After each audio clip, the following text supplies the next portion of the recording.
И мы продолжаем прямой эфир на телеканале АТР. Олег Борисов, Ильмаса Ханемасан в этой студии для вас будут работать в течение следующего часа. Ну и мы готовы встречать уже гостей в этой студии. Очень приятно вас здесь видеть. Роман Сущенко, освобожденный политический заключенный, и Марк Фейгин, адвокат. Здравствуйте. Да, иссалям алейкум. Иссалям алейкум, правильно. Ну, Роман, очень рады вас видеть здесь. И не только, я имею в виду, в рамках этой студии, а вообще видеть на родной земле и видеть не через экраны телевизора, а вот напрямую вас довольного, счастливого, надеюсь. Да. Роман, ну, первый вопрос, конечно же, к вам. Расскажите, как вы? Не надоело ли обниматься? Не надоело ли радоваться, улыбаться? Пока сложно говорить о впечатлениях, но не надоело. Вот, я надеюсь продолжить начатое и боюсь попасть в зависимость. А в плане обниманий, объятий? Да, да. Как вы вообще в целом? Как, да, и вот вы дома, на родине, это ведь так важно. Плюс, как ваше здоровье? Как вы себя чувствуете? Шок, эмоции, вот когда вы здесь уже на свободе, лизит лихове, перед вами вот вкусный кофе. Как вы? Кофе действительно замечательный. Я впервые такое пробую за последние 3 года. Это напоминание о Крыме, кстати. Вкус действительно крымский. Хвала вашим поварам или барменам. Очень вкусный кофе. На самом деле я себя более-менее нормально чувствую. Уже пришел в сознание, и вы все сегодня были свидетелями нашей пресс-конференции, которая состоялась в моем родном агентстве. Я открыт к общению, со здоровьем все нормально. Я надеюсь, те проблемы, которые были обозначены, они будут решаться в ближайшие несколько недель. Вот. И я надеюсь, что физическую форму я какую-то кондицию получу, к которой стремлюсь. Вот. Что касается психологических каких-то моментов, то буду работать над собой со специалистами. Мы сегодня в прямом эфире все наблюдали, вот как раз можем наблюдать это сейчас в поле окне, как баннер, который очень долго, вот, не могу сказать, что украшал, был на здании Укринформа. Он нам всегда, кстати, напоминал. Да, да. Вот сегодня вы его символически снимали. Какие у вас были чувства во время этого, когда вот наконец-то дождались и все-таки уже снимаете, уже, можно сказать, в архив этот баннер? Да. Чувства были противоречивые. Во-первых, потому что это впервые такая акция. Во-вторых, как бы это новая страница в жизни, вот мы ее переворачиваем, и все ее не будет.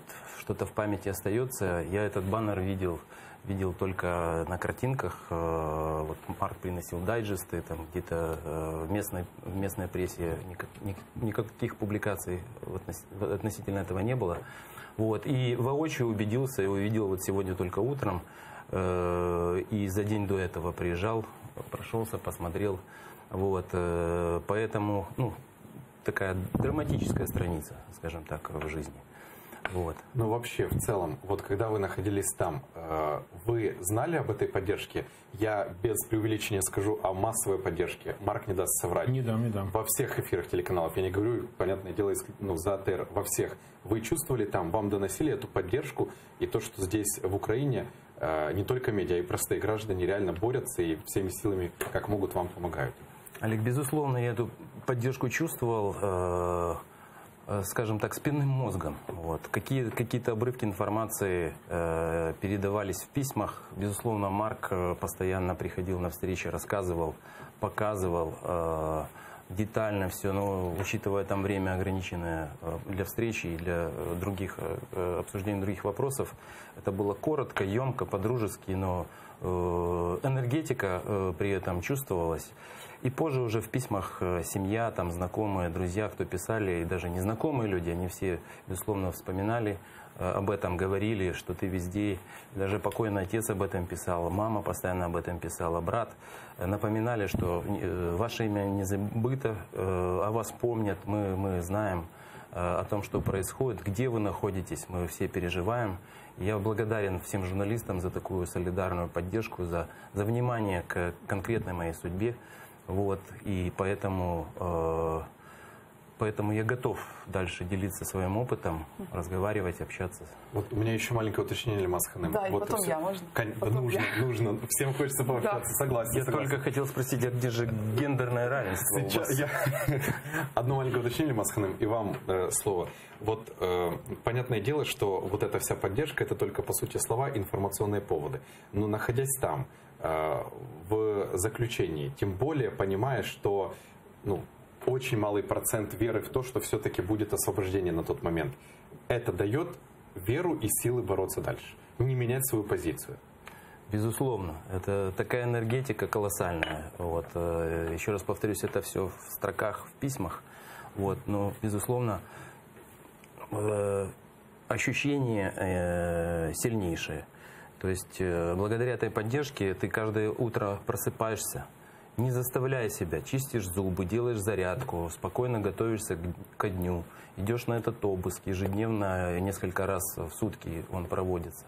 Вот, идешь на встречу со следователем, пишешь письма, рисуешь картины, и ты чувствуешь, и у тебя на подкорке написано, мигает лампочка, ты не один со своей проблемой, твоя семья не так страдает, если бы была брошена, и она не брошена, ее поддерживают. И журналисты об этом пишут, общественное внимание широко.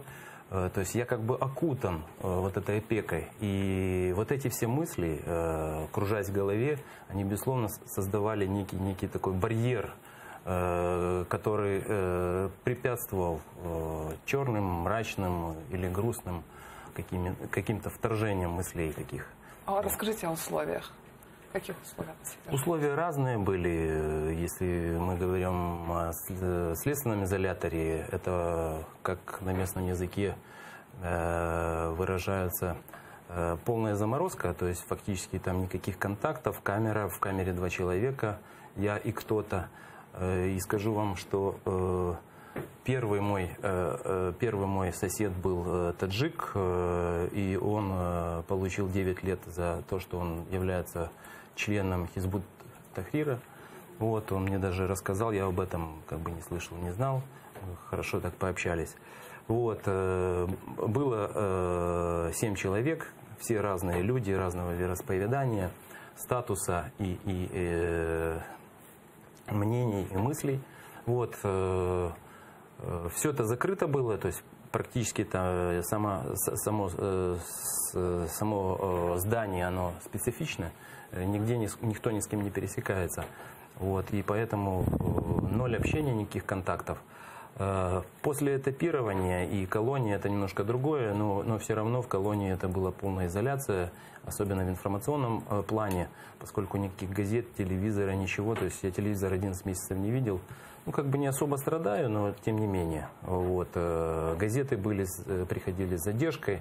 Вот, и в общении, то есть я в среду, скажем так, заключенных практически с ней не сталкивался, за исключением рецидивистов, которые отбывали срок, а точнее там административные какие-то правонарушения не сделали, и они сидели в более жестких условиях.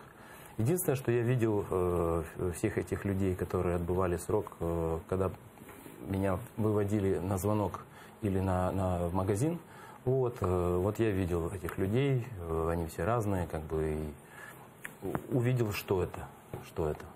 Вот такие, я бы сказал, что условия суровые, вот, но мы выжили, выстояли, как и все мои другие братья по несчастью. Поэтому. Я сейчас вспомнила Мустафа Джемилева, который просидел в советских тюрьмах более чем 15 лет, и он верил, он настолько верил, что советский режим рухнет. Вот что вам давало все-таки силы? Вы верите в то, что это закончится? Я верил в то, что в моей истории вот эта печальная страница будет однозначно закончена, и мы ее перевернем. Вот. И, безусловно, я в среднесрочной и в дальнесрочной перспективе верю в Украину, верю в то, что Крым есть, был и будет ее частью. Я верю в стойкость нашего народа, который проживает на территории Украины. И очень бы хотелось верить, что это произойдет действительно в средней перспективе. Вот. Эта вера, безусловно, она подпитывала меня, и до сих пор я с ней поддерживаю плотную связь. Вот. И я всем сердцем желаю, чтобы это произошло.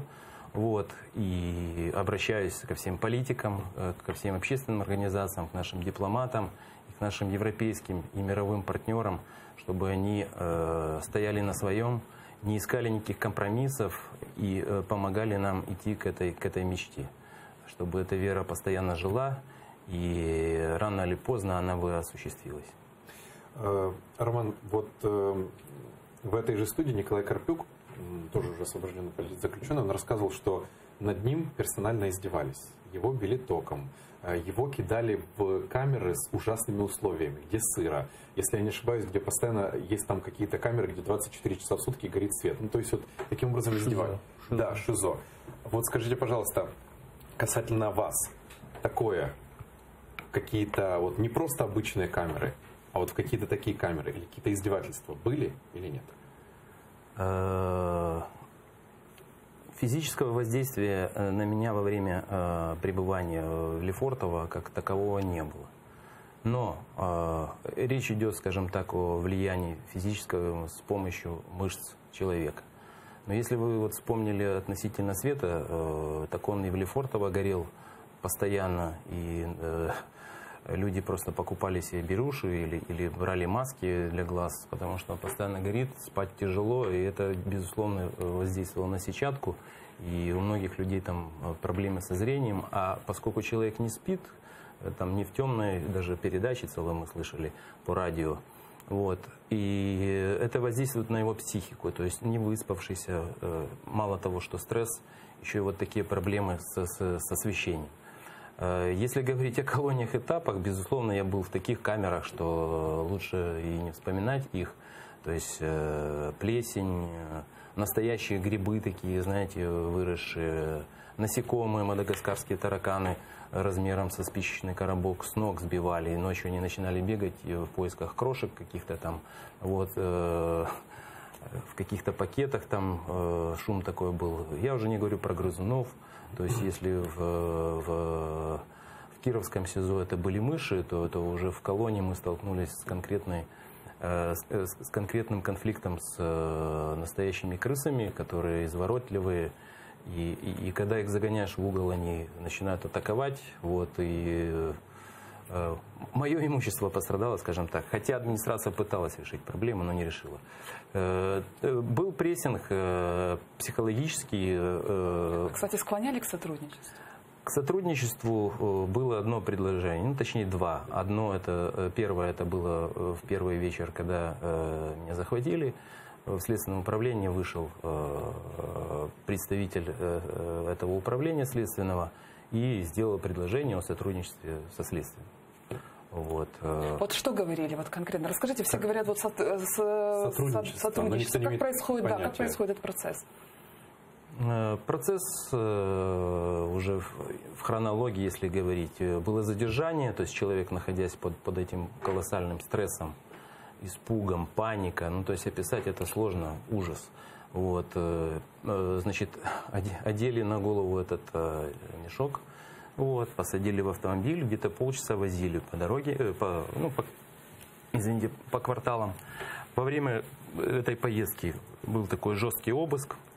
Искали даже один, значит, спецслужбист держал меня за кадык, остальные обыскивали, руки в наручниках. Вот они искали какие-то ампулы с ядом, какое-то оружие у меня, спрашивали, один ли я пришел. Ну, то есть такие банальные, интересные вопросы, а вы же понимаете, что их тон, акценты, плюс я никого не вижу, они со мной вот так разговаривают. Вот. Но я не скажу, что это грубо было, но все четко распланировано, создавали атмосферу такую, нагнетания. Да? И потом, когда мы приехали в следственное управление, сняли этот мешок, повредив мне тут родинку, вот, достали там салфеточку, промокнули эту каплю крови, я понял, что как бы физического воздействия, скорее всего, не будет, а меня готовят к какому-то эфиру. Вот. Уже немножко мозг начал работать в другую сторону, поскольку ожидания были гораздо другими. ну, готовился организм как бы к чему-то другому. И когда подняли уже в кабинет следователя, началась там выявка, допрос, какие-то были разговоры относительно юридического статуса, обвинений, подозрений. Заходит подполковник, как сейчас помню, с характерной внешностью, которая, ну, запомнить тяжело человека, голубые или серые глаза. Вот, и он говорит: мы вам предлагаем сотрудничество со следствием. Вы подумайте, еще не поздно. Вот. И такая пауза в ожидании моего ответа. Ну, я молча стою, смотрю на него. Ну, она затянулась. Вот. И он говорит: ну, так ваш ответ. Я говорю: я вас услышал. Все.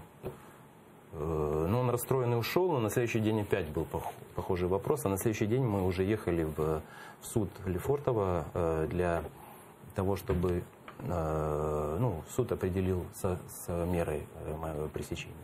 То есть в случае сотрудничества они предлагали чем-то это компенсировать на там свободу или какие-то более лучшие условия. Да, вот что подразумевалось? Известно ли вам? Вы знаете, я до сих пор, сколько ни стараюсь, благодаря нашей профессии, попытаться научиться чужие мысли читать не получается до сих пор. Раз. Второе, он ограничился только этим. То есть в торги ни в какие не вступал. Вот, ничего в ответ не предлагал. Свое физическое положение я никак не менял. То есть вот я стоял, смотрел на него, он на меня, я в наручниках, он в форме. Он смотрел, развернулся и ушел. Все. Вот такая история. Второе предложение не поступило в матросской тишине. Это больше для профилактики или для работы обычной. Был сотрудник ФСИН. И когда я прибыл туда, они там опросы, а кто, что за статья, там, ну, обычные их формальности. Вот. И говорит: я оперативный сотрудник, ну как, вы согласны с нами сотрудничать? Как бы вот вам листочек, бумажка, напишите. Ну, тут, что тут? И потом еще несколько дней их коллеги о том же спрашивали. Я говорю, это не мой жанр. Я как журналист работаю там со статьями, с заметками, а вот какие-то документы такие, это как бы претит мне. Они: ну ладно, увидите. Вот таких два предложения было. Марк, вы знали о таких предложениях вашего посещения? Ну, мы вообще всегда обсуждали с Романом это все. Тем более есть, ну, как вам сказать, определенный алгоритм поведения человека, находящегося, мы их называем политзаключенными по делам уголовным с политическим мотивом, как себя надо вести в таких ситуациях. И, ну, Роман, в принципе, действовал совершенно правильно, он, так сказать, не проявлял агрессии, но он просто не сотрудничал. Ведь, по сути, Роман Сущенко, он же ведь один из двух, Сенцов и Сущенко, это те люди, которые от и до, они не признавали вину.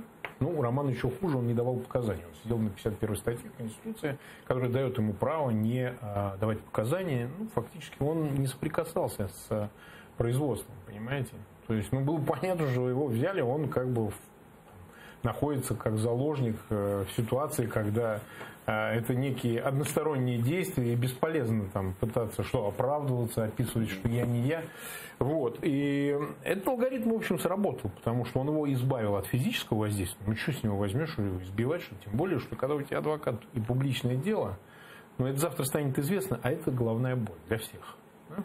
Поэтому, собственно, Карпюк, которому применяли насилие, и Сенцов, которому одевали мешок на голову еще в Крыму, это было на самом первом этапе. Ну, у Карпюка чуть дольше.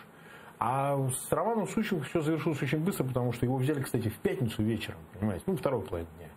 А уже в понедельник уже везде все пестрило о том, что взят журналист Укринформ.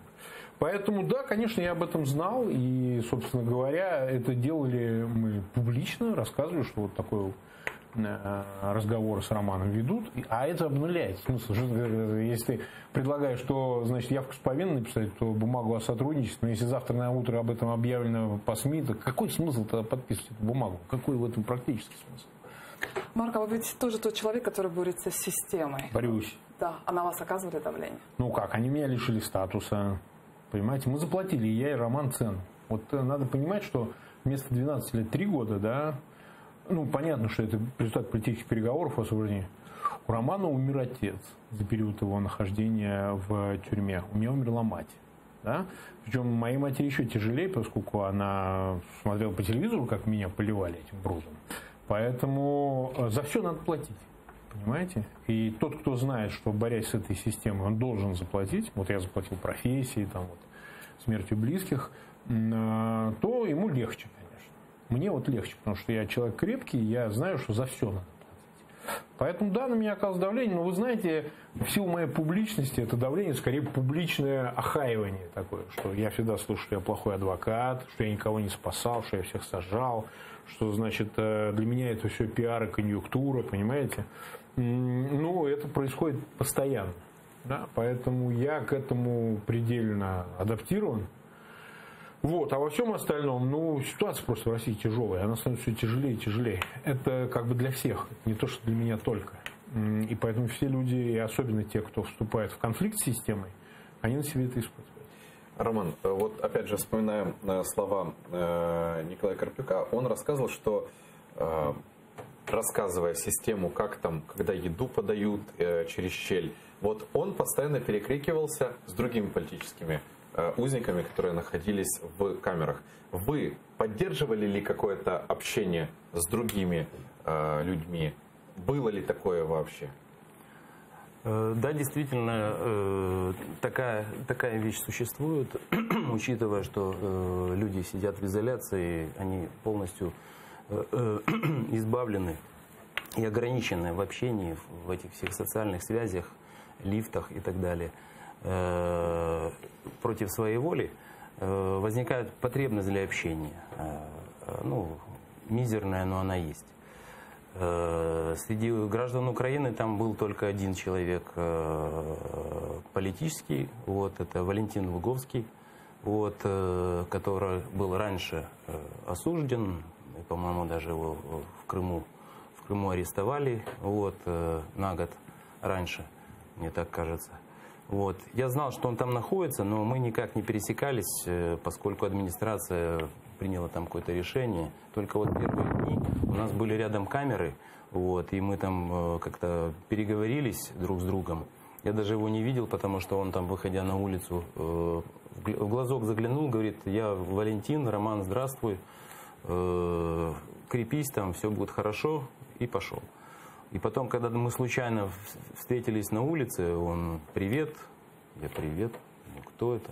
И там через какое-то время я только понял, что это Валентин. Там слух очень хорошо нужно тренировать, то есть ты по голосу должен определить, что за человек, какие его намерения, как бы, да, то есть это уже потом пришло. И по голосу уже потом, когда появляется визуальная картинка, ты уже его можешь идентифицировать. Так вот, мы там буквально несколько дней просидели, там что-то обменялись, а мне было интересно, каким образом я могу домой дозвониться, потому что там сложная процедура в техническом плане. Так уже на следующий день меня предупредили, что у нас запрещено межкамерное общение. Если еще раз такое будет, будут санкции. И буквально через день меня перевели совершенно в другую камеру, на большое удаление, потом этаж поменяли. И в итоге мы с ним практически не видели, не общались. Что касается других заключенных, безусловно, камера рядом. И там не будет открытием, если я вам скажу, существует определенная, мягко говоря, субкультура общения. То есть оно идет или через коридор, или там через канализацию, или через окошко, вот, на определенном сленге, вот, видоизмененная феня, скажем так, то есть там немножко другие слова, которые имеют несколько значений. И идет разговор для того, чтобы администрация как бы там не понимала, что за речь.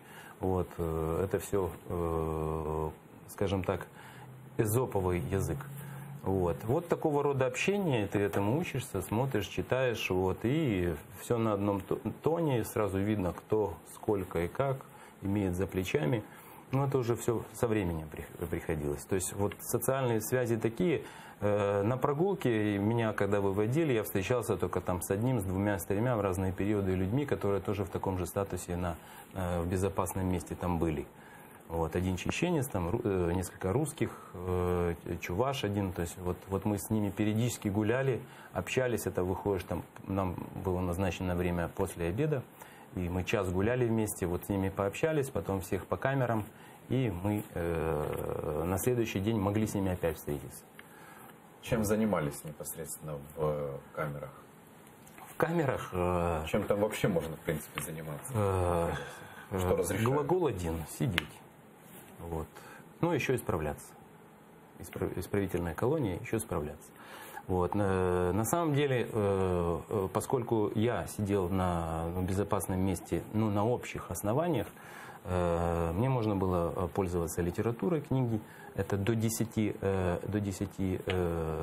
книг или журналов, которые я мог хранить в тумбочке у себя. Вот. Можно было рисовать, можно было писать, то есть письменные принадлежности находились рядом со мной.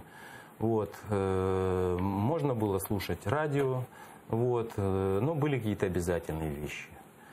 При одном начальнике колонии был один подход, придя второй, начали включать ПВР, это правила внутреннего распорядка, которые там диктор из числа заключенных начитывает, эту включали программку, и он постоянно читал, когда как.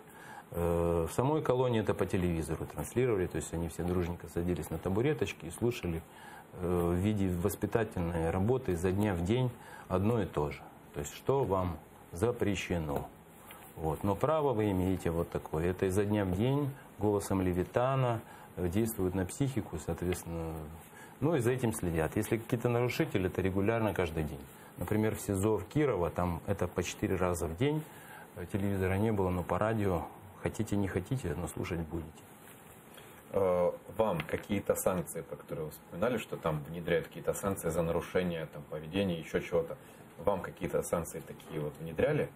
Или были только предупреждения? Был один неприятный случай. Как неприятный.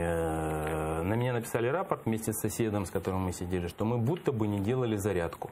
Вот. А на самом деле там процедура такова: утром подъем, там процедуры водные, вот, затем там уборка, и, соответственно, нужно было где-то минут через 40 сделать в течение 10 минут зарядку. Вот. Но для того, чтобы ее делать, там определенный есть порядок, определенные упражнения, их транслируют по радио, по местному. Вот таким же образом включали звук, и люди должны были делать эту зарядку. Те, кто сидели, скажем так, рецидивисты, они отказывались, кто-то принимал это, кто-то нет, зарядку все равно нужно делать для себя. То есть я это периодически делал, мы 24 часа в сутки под камерой. Вот. Но бывало так, что вот эту трансляцию не включали. И в один из дней ее тоже не включили.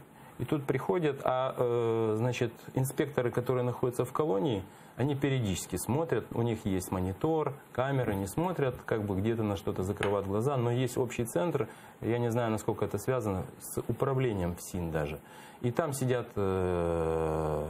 сотрудницы и следят за этим, и, соответственно, они там фиксируют по журналам, потом идут, скажем так, сигналы об этом, и на людей составляется рапорт, а это уже прецедент для того, чтобы получить какое-то взыскание. Роман, а когда узнали об обмене? Вот, об обмене я узнал буквально за день, когда пришел консул, и то речь не шла об обмене, я подписывал документ о возвращении, удостоверение о возвращении в Украину. Буквально за день или за два, я сейчас точно не могу сказать, календаря не было, так определиться. Вот, я увидел нашего консула Альберта Владимировича, который пришел, глаза сияли, он сказал: все свершится, вы не переживайте, нужно вот здесь расписаться. Я расписался в присутствии сотрудника. Без дат, без ничего, никто ничего не говорил. Вот. Но потом, правда, сотрудник один сказал, что еще где-то 1,5 недели, скорее всего. И через день или на второй день, ночью в 4 утра, точнее утром, открыли вот это окошко для раздачи пищи и сказали: собирайтесь с вещами. То есть, логически я понял, что раз такой документ подписан, значит, скорее всего, не этап, а что-то будет другое. Вот. И действительно в 4 утра нас подняли, а только к 10 мы спустились в автобусы, там в очереди.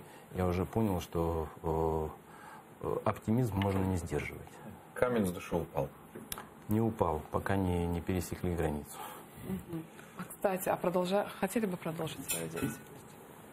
Да, насколько важно сегодня политузникам продолжить? Безусловно, я об этом уже неоднократно заявлял, и вот здесь у нас в первом моем эфире, это мой дебют вообще на телевидении, скажем так, вот в таком качестве. Вот, да, я решил продолжить заниматься любимым делом, журналистикой, а также публичной деятельностью.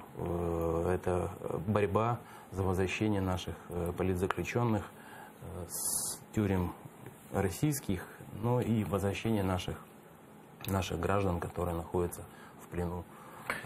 Я добавлю, если позволите. Конечно. Да? Мы просто об этом анонсировали сегодня на пресс-конференции. Мы сказали, что действительно какой-то определенный социальный капитал, публичный капитал у Сущенко есть. Плюс вы понимаете, ведь в чем еще особенность? Ведь он был иностранным журналистом. То есть работал в Париже от имени Украины в госагентство «Укринформ».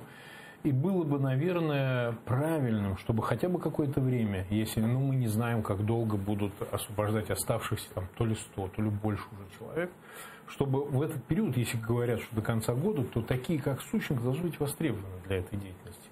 И, наверное, в какой-то форме, общественной форме, нужно эту деятельность продолжить. Именно Сущенко, да?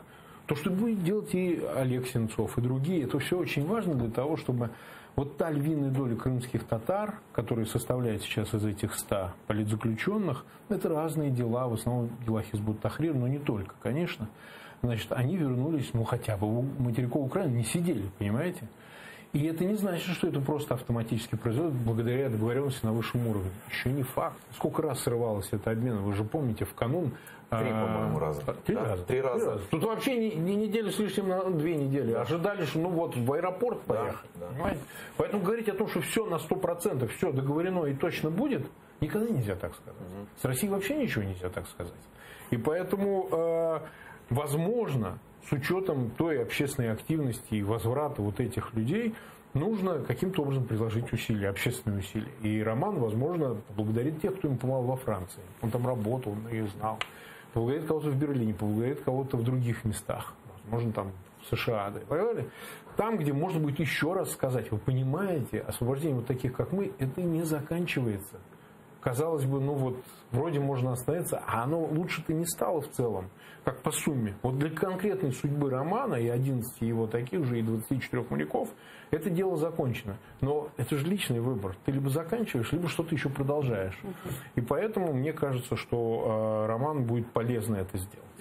Но мы заканчиваем. У нас осталось буквально 3 минуты, с вашего позволения. Да, Ильмаз Ханым, я с вашего разрешения хочу зачитать. Вот я слежу за YouTube-трансляцией. Владимир Кривенко, один из зрителей, просто написал: «Велика шана и привіт Роману з Луганска». Я очень хотел зачитать это сообщение, потому что Луганск временно не подконтролен материковой Украине. И очень важное сообщение, то есть к вам поддержка, шана и повага. Да, Ильмаз Ханым. У нас буквально остается фактически минута. У нас в большей части в застенках Кремля сегодня находятся крымские татары. Что бы вы им сказали, что бы вы им пожелали? И готовы за них бороться? Безусловно, я готов бороться. И вот я уже сегодня говорил об аукционе картин. Вот я бы хотел часть этих денег перечислить, если они появятся на поддержку семей этих политзаключенных. Безусловно, у меня такое желание еще раньше возникло. Вот я бы хотел им пожелать стойкости, и они должны были уже узнать, как бороться с системой. Это нужно знать все эти законы. Вот этот УИК, условно, кодекс уголовно-исполнительный. И на противоречиях сама администрация не знает его. Спокойно отстаивать свои права. Это реально. Держаться. Рано или поздно вот эта разлука с родными, она все равно закончится. Я желаю, чтобы это как можно быстрее, конечно, закончилось. Но стойкость народа крымско-татарского, история его, она показывает, что это люди с сильной волей, и они смотрят на своих лидеров, на наших лидеров, и знают, на кого ориентироваться. И я даже не сомневаюсь, что все будет у них хорошо. Желаю счастья их семьям, и чтобы они крепились и держались. Спасибо. Спасибо вам за эти слова. Роман Сущенко и Марк Фейгин были гостями этого часа в этой студии. Еще раз говорим вам спасибо, очень рады вас видеть. Спасибо вам. А нашим зрителям хочу сказать, что у нас сегодня в 20:25 в студии Гульсум Халиловой будет Владимир Балух, тоже освобожденный политзаключенный. Будем эксклюзивно собирать все мнения и, конечно же, благодарить за то, что мы имеем возможность вживую их видеть в этой студии. Ну а эфир телеканала АТР продолжит информационная служба «Заман». Будьте вместе с нами.